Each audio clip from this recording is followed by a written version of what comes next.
Dear viewers,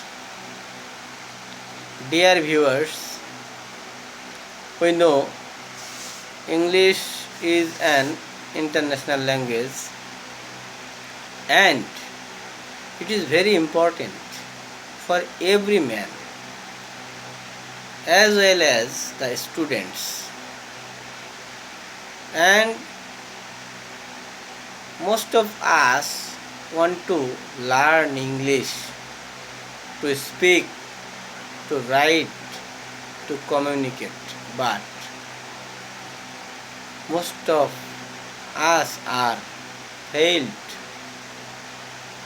because of lack or gap of learning. Today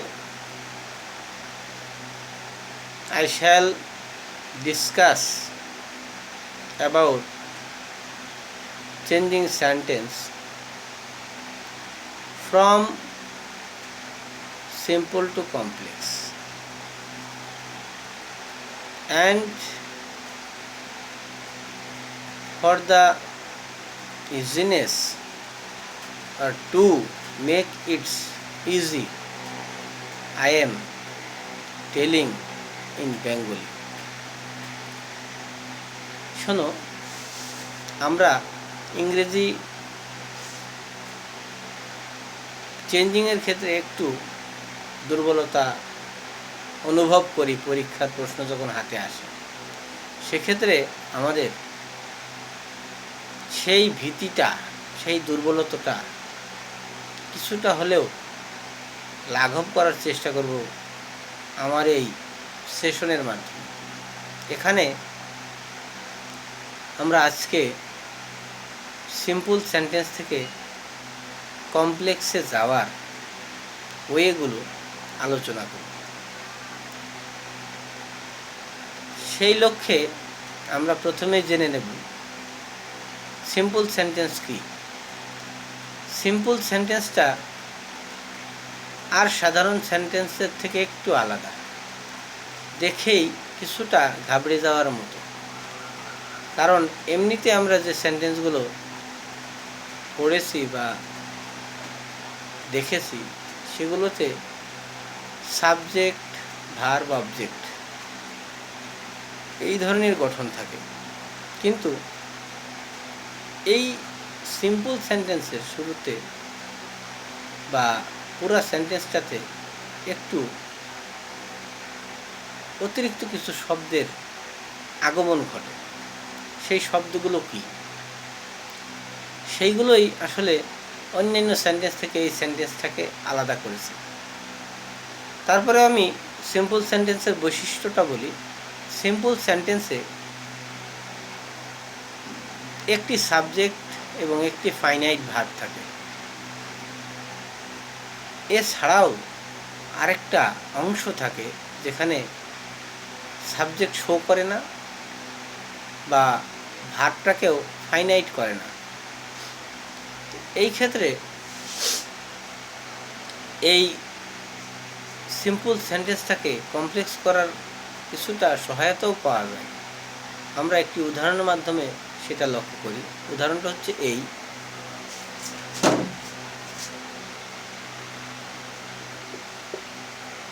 going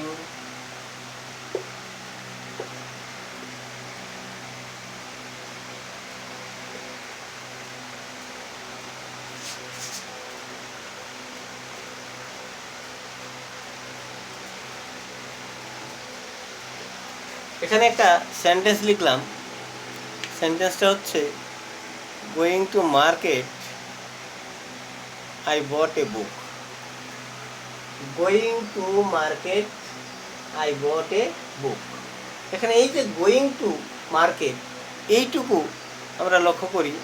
এই going to market এই অংশটা একটা অতিরিক্ত অংশ, আর আই বট এ বুক এটা অন্যান্য সিম্পল সেন্টেন্সের মতো একটা সেন্টেন্স, কিন্তু এই অতিরিক্ত অংশটাই হচ্ছে এই সেন্টেন্সের একটা বৈশিষ্ট্য, এবং এইটার কারণে এটা সিম্পল সেন্টেন্স হয়েছে, অ্যাসার্টিভ সেন্টেন্স হয়নি, সিম্পল হয়েছে। এইখান থেকে আমাদের উদ্ধার করতে হবে যে এটাকে আমরা কমপ্লেক্স করার ক্ষেত্রে এখান থেকে সাপোর্ট পেতে পারি, হেল্প পেতে পারি। তা আমরা কমপ্লেক্সের বিষয়টা একটু জানি। কমপ্লেক্স সেন্টেন্সে দুটি সাবজেক্ট এবং দুটি ফাইনাইট ভার্ব শো করতে হয়, দুটি সাবজেক্ট এবং দুটি ফাইনাইট ভার্ব দেখাতে হয়। সেক্ষেত্রে একটা কনজাংশন ইউজ করতে হয়।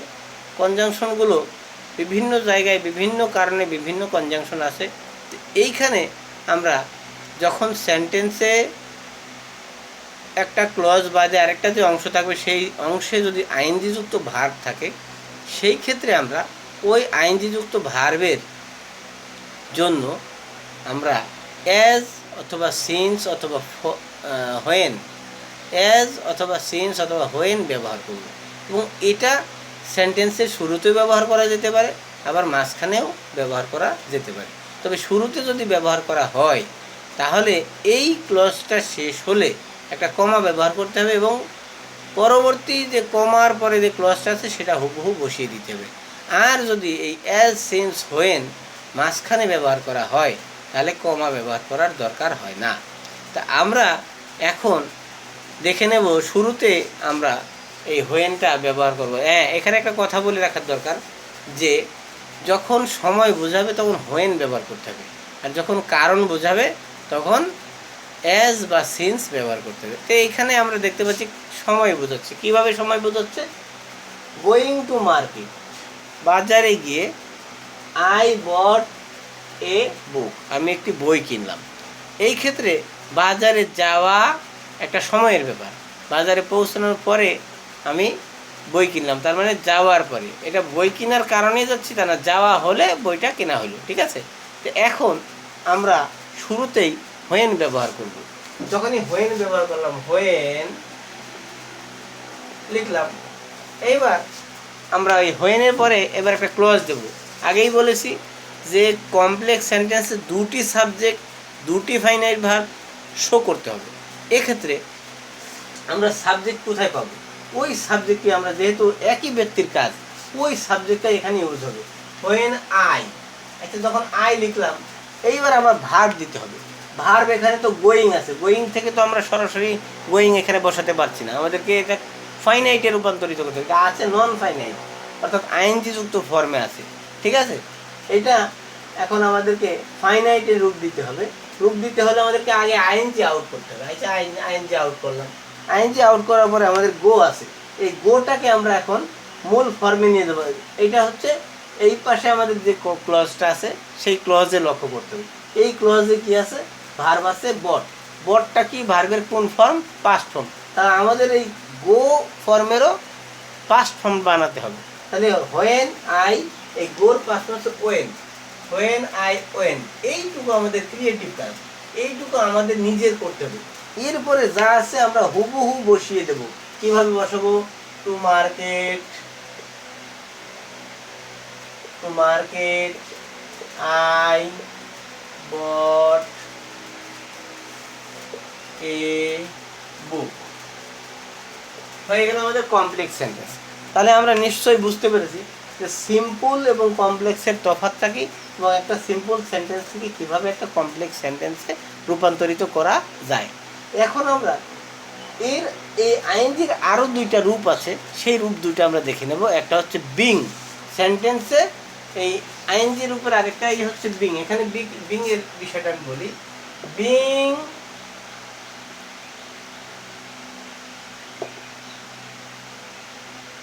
poor, he could not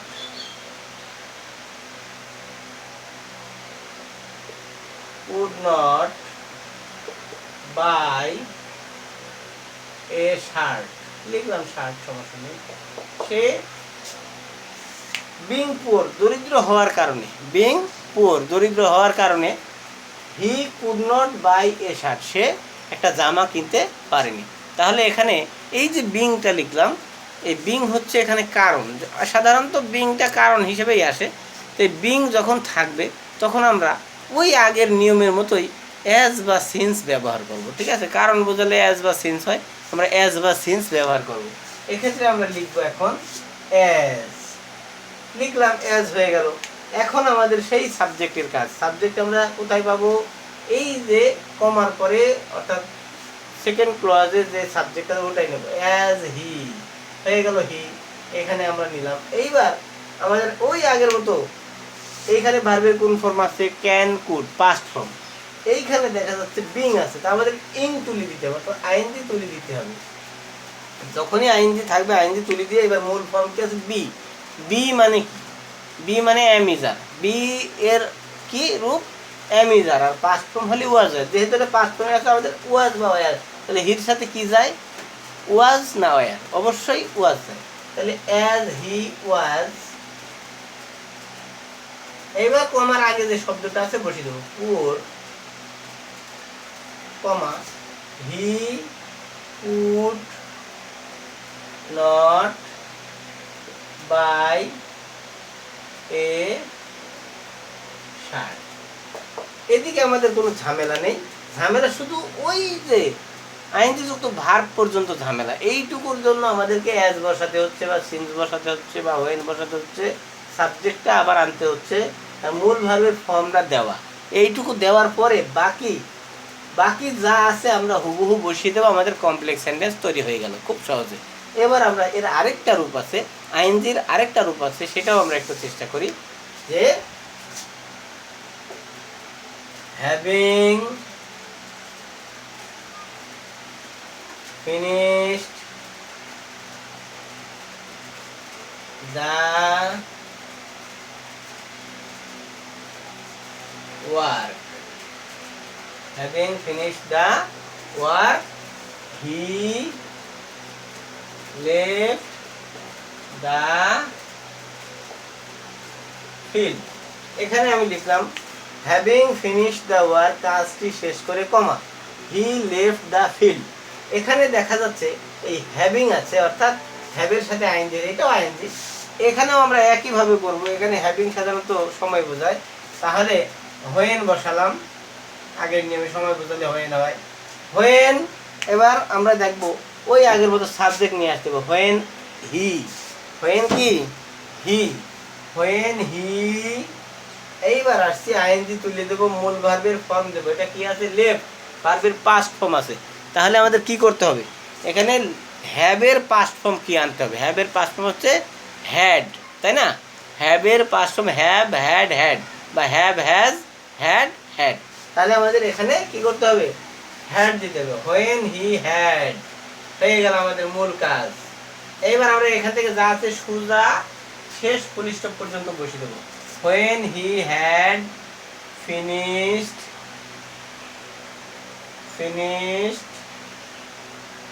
the work, he left the field। তাহলে আমরা খুব সহজেই বুঝলাম যে একটা সিম্পল সেন্টেন্স থেকে কিভাবে একটা কমপ্লেক্স সেন্টেন্স তৈরি করতে হয়। এইভাবে আমরা একটা সিম্পল সেন্টেন্সকে খুব সহজেই কম্পাউন্ডে রূপ দিতে পারি। এবার আমরা লক্ষ্য করি যে এই আইএনজি বাদেও আরও কিছু শব্দ বা শব্দ সমষ্টি দিয়ে সিম্পল সেন্টেন্স থাকতে পারে। সেক্ষেত্রে আমরা কি করব? আমরা দেখি, in spite of his being riches he is unhappy. এখানে ইন স্পাইট অফ বা ডেসপাইট এই দুইটা একই অর্থে ব্যবহৃত হয়। সত্ত্বেও, ইন স্পাইট অফ বা ডেসপাইট সত্ত্বেও অর্থে ব্যবহৃত হয়। এই ক্ষেত্রে আমরা এই ইন স্পাইট অফ বা ডেসপাইট থাকলে খুব সহজে এটাকে আমরা কমপ্লেক্স করতে পারি। সেটা কি? ইন স্পাইট অফ বা ডেসপাইটের পরিবর্তে দো বা অল দো ব্যবহার করব। ঠিক আছে? তাহলে আমরা লিখি দো, দো ব্যবহার করলাম, দো। এবার আমাদের দরকার হচ্ছে সাবজেক্ট। সাবজেক্ট কি? হি, লিখলাম হি, দো হি। হি লেখার পরে আমাদের দরকার হবে হি, আমরা এখান থেকেও আনতে পারি, আবার এখানে যে হিজ আছে হিজটাকেও আমরা সাবজেক্টিভ করে নিতে পারি। আর এই যে বিং এর পরিবর্তে আমরা ইং তুলে দেব। আর ওই যে আগে শিখেছিলাম বি এর পরিবর্তে কি লিখবো? ওয়াজ, হি ওয়াজ। আরেকটা কাজ আছে রিচেস। এই রিচেসটা হচ্ছে নাউন, এটাকে আমাদের অ্যাডজেক্টিভ রূপ দিতে হবে। যখনই সিম্পলে নাউন রূপ থাকবে অন্তত এই ডেসপাইট বা ইনস্পাইট অফের ক্ষেত্রে, তখন আমরা এই রিচেসটাকে রিচ, পুভার্টি থাকলে পুয়ার, ইলনেস থাকলে ইল, এইরকম আমরা এটাকে অ্যাডজেক্টিভে নিয়ে চলে আসবো। ঠিক আছে, তাহলে এখানে আমাদের এখন আসবে রিচ, দো হি ওয়াজ রিচ, কমা, এবার কমার পরে এটা আছে হি, সরি এটা ওয়াজ দেবো আমরা, ওয়াজ আনহ্যাপি। হ্যাঁ, এখানে আমাদের একটু হয়েছে যে এখানে যদি ইজ থাকতো তাহলে আমরা এখানে ইজ ব্যবহার করতাম। এখন এখানে ওয়াজ আছে, আমরা এখানে ওয়াজ ব্যবহার করছি। ঠিক আছে, এটা কোনো বিষয় না। যদি এই পাশে যে ক্লজ থাকবে, সেই ক্লজটা যে টেন্সে থাকবে, সেই টেন্সে মূলত আমাদেরকে এটা করতে হবে। যদি এখানে ওয়াজ আছে তাহলে এখানে আমাদেরকে ওয়াজ দিতে হবে বা ওয়ার দিতে হবে। এখানে যদি ইজ থাকতো তাহলে এখানে এম ইজ আর ব্যবহার করতে হতো। ঠিক আছে, এবার আসছি সিম্পল সেন্টেন্সে যদি বাই প্লাস জেরান্ড থাকে, অর্থাৎ বাই প্লাস ভার্বের সাথে আইএনজি থাকে, তাহলে আমরা কিভাবে কমপ্লেক্স করব। অবশ্যই আমাদের সেই ক্ষেত্রে একটা নতুন শব্দ আসবে, সেটা হচ্ছে ইফ। ইফ দ্বারা আমাদের শুরু করতে হবে। আর ইফ যখন ব্যবহার করব তখন ওই ইফ এর পরে অ্যাফার্মেটিভ ফর্ম আমরা ইউজ করব। বাইয়ের ক্ষেত্রে যখন বাই প্লাস জেরান্ড হবে তখন আমরা কি করব, ইফ প্লাস অ্যাফার্মেটিভ ফর্ম, অর্থাৎ ভার্বের প্রেজেন্ট ফর্ম, প্রেজেন্ট মানে অ্যাফার্মেটিভ সেন্টেন্স দিয়ে আমাদেরকে করতে হবে। কীভাবে সেটা করা যায় দেখি আমরা। By reading attentively you can learn more. মনোযোগ সহকারে পড়ে তুমি অনেক শিখতে পারো। এখানে আমাদেরকে এই বাই প্লাস জেরান্ড, এটাকে বলে আমাদের বাই প্লাস ভার্বের সাথে আইএনজি সমান সমান, এটাকে আমরা বলি বাই প্লাস জেরান্ড বা গ্রামারও তাই বলে। এখন আমরা ইফ ব্যবহার করব।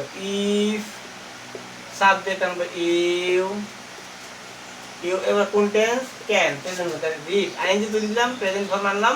If you read attentively, attentively, comma, এবার যা আছে তাই, ইউ ক্যান লার্ন মোর। এইবার দেখি আমরা আরেকটা আছে without plus gerund. Without moving, comma, you will die. এখানে উইদাউট প্লাস জেরান্ড আছে। উইদাউট প্লাস জেরান্ডের ক্ষেত্রে উইদাউটটা আসলে নেগেটিভ অর্থ প্রকাশ করে, সেই জন্য উইদাউট প্লাস জেরান্ডে আমরা কি লিখব, উইদাউট প্লাস জেরান্ডে লিখব যে ইফ প্লাস নেগেটিভ ফর্ম, অর্থাৎ ইফের পরে অবশ্যই do not, does not, did not বা সাহায্যকারী প্লাস নট হবে। ঠিক আছে, তাহলে আমরা এটাকে এভাবে করতে পারি, if you do not move, এখানে যে আইএনজি তুলে দিলাম, ভার্বের প্রেজেন্ট ফর্ম, এখানে উইল আছে, প্রেজেন্ট ফর্ম করতে হবে, do not move, comma, you will die. এভাবে আমরা একটা সিম্পল সেন্টেন্সকে খুব সহজেই কমপ্লেক্স সেন্টেন্সে রূপান্তরিত করতে পারি। এবার আমরা লক্ষ্য করি সিম্পল সেন্টেন্স যদি টু থাকে, কী থাকে, টু থাকে, তাহলে আমরা কিভাবে এটাকে কমপ্লেক্স করব। এটা একটু বলে নেওয়া দরকার যে TOO TO2, এই TOO মানে আরও, এতই যে অতিরিক্ত মানে বেশি বেশি, ঠিক আছে, আর টু মানে প্রতি বা দিকে বা জন্যে। ঠিক আছে, এখন আমরা এই প্রথম যে টুটা থাকে এই টু এর পরিবর্তে আমরা সো ব্যবহার করব। কী করবো, আমরা এখানে সো ডট ডট দ্যাট ব্যবহার করবো। ঠিক আছে, তাহলে he is so weak that, এই পর্যন্ত আমাদের হয়ে গেল, এই পর্যন্ত আমাদের লেখা হয়ে গেল। হওয়ার পরে আমাদেরকে আবার সাবজেক্ট যেহেতু দিতে হবে, তাহলে আবার হি দেব, দ্যাট হি। এইবার এখানে আমাদের একটা অতিরিক্ত শব্দ আসবে, ক্যান নট বা কুড নট। তাহলে লিখি আমরা হি ক্যান নট ওয়াক। এখন প্রশ্ন আসতে পারে যে ক্যান নট বা কুড নট কোথায় পেলাম। হ্যাঁ, এটা হচ্ছে নিয়ম থেকে নেওয়া। অবশ্যই 2.2 নিয়মে করলে আমাদের পরবর্তী ক্লজে সাবজেক্টে পরে ক্যান নট বা কুড নট কমপ্লেক্সের স্ট্রাকচারালি এটাকে আমাকে ব্যবহার করতে হবে, তাহলে আমাদের অর্থটা ঠিক থাকবে। যার কারণে এটা নিয়মেই বলছে যে 2.2 তুললে এবং দ্যাট ব্যবহার করলে পরবর্তীতে আরেকটা সাবজেক্ট দিলে অবশ্যই ক্যান নট বা কুড নট ব্যবহার করতে হবে। এবার আমরা আরও একটি ছোট্ট সেন্টেন্সকে যদি কখনো কমপ্লেক্স করতে বলে সেটা কিভাবে করব, শুধুমাত্র টু ব্যবহার করে একটা সিম্পল সেন্টেন্স থাকতে পারে। সেই টু এর ক্ষেত্রে আমরা কি করব, যখনই শুধুমাত্র টু থাকবে, এই টু এর পরে আমরা টু এর পরিবর্তে কি বসাবো, টু এর পরিবর্তে আমরা সো দ্যাট বসাবো। ঠিক আছে, তাহলে আমরা খুব সহজে এটাকে সিম্পল থেকে কমপ্লেক্স করতে পারি। কীভাবে দেখি, ওই ইট, টু এর পরিবর্তে সো দ্যাট। এইবার এই পর্যন্ত আমাদের হয়ে গেল। এরপরে আমরা কি করব, এই উই ইট টু এর পরিবর্তে উই ইট সো দ্যাট। এবার আবার সাবজেক্ট আনতে হবে, আনলাম সাবজেক্ট উই। এইবার ক্যান বা মে ব্যবহার করতে হবে। এটাও নিয়মের যে শুধু টু উঠিয়ে সো দ্যাট ব্যবহার করলে পরবর্তীতে আবার যখন সাবজেক্ট আসবে সাবজেক্টের পরে ক্যান বা মে ব্যবহার করতে হবে এবং তারপরে যে ভার্বটা থাকবে সে ভার্বটা বসাতে হবে, আর অতিরিক্ত কিছু থাকলে সেটাও বসাতে হবে। তাহলে আমরা এখানে বসিয়ে দিই we eat so that we may live. হয়ে গেল আমাদের কমপ্লেক্স সেন্টেন্স। তাহলে আমরা এইভাবে খুব সহজেই একটা সিম্পল সেন্টেন্সকে কমপ্লেক্স সেন্টেন্সে রূপান্তরিত করতে পারি। ভয়ের কিছু নেই, বারবার দেখতে হবে এবং চেষ্টা করতে হবে, এক্সারসাইজ করতে হবে। আশা করি বিষয়টা সহজ হয়ে যাবে। ধন্যবাদ সকলকে।